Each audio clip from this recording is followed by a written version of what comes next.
తమిళనాడు కడలూరులో ఘోర రోడ్డు ప్రమాదం జరిగింది.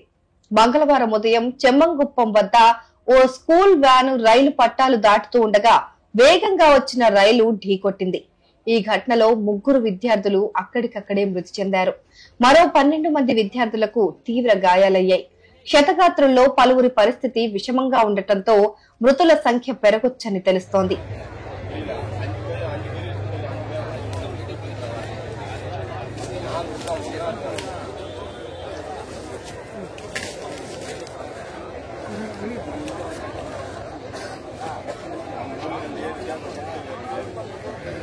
అయితే మంగళవారం ఉదయం కడలూరులోని సెమ్మన్గుప్పం వద్ద ఈ ఘటన జరిగింది.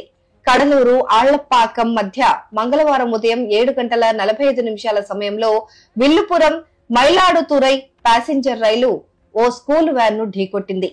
School van railway line cross చేస్తున్న ప్రాంతం నాన్ ఇంటర్లాక్డ్ మ్యాండ్ గేట్ క్రాసింగ్. అయితే గేట్ కీపర్ గేట్ మూయడానికి ప్రయత్నిస్తున్న సమయంలోనే వ్యాన్ డ్రైవర్ వాహనాన్ని దాటించడానికి పట్టుబట్టాడని అధికారుల ప్రాథమిక దర్యాప్తులో వెల్లడైంది.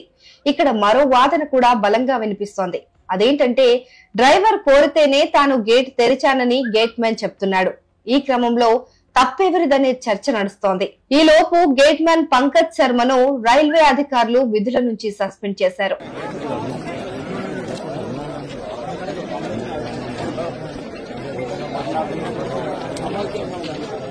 రైలు వేగంగా ఢీకొట్టడంతో వ్యాను దాదాపు 50 మీటర్ల దూరంలో ఎగిరిపడ్డట్టు ప్రత్యక్ష సాక్షులు చెప్తున్నారు. ఈ వ్యాన్ లోని 3 విద్యార్థులు అక్కడికక్కడే మృతి చెందగా మరికొంతమంది గాయపడ్డారు.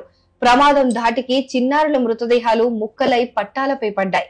రైలు ఢీకొట్టిన వేగానికి స్కూల్ వ్యాన్ తుక్కుతుక్కైంది.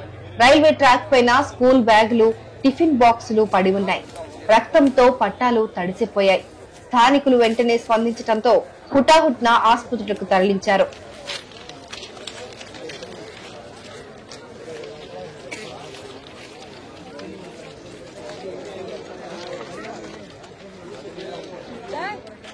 ఆపరేషన్ ఇంజనీరింగ్ విభాగాల అధికారులు విచారణ కమిటీని ఏర్పాటు చేశారు. మృతుల కుటుంబాలకు 5 లక్షల రూపాయల పరిహారం అందించగా తీవ్రంగా గాయపడిన విద్యార్థులకు 2.5 లక్షల పరిహారం ప్రకటించారు. స్థానిక ప్రభుత్వ ఆసుపత్రిలో గాయపడిన వారికి చికిత్స అందిస్తున్నారు.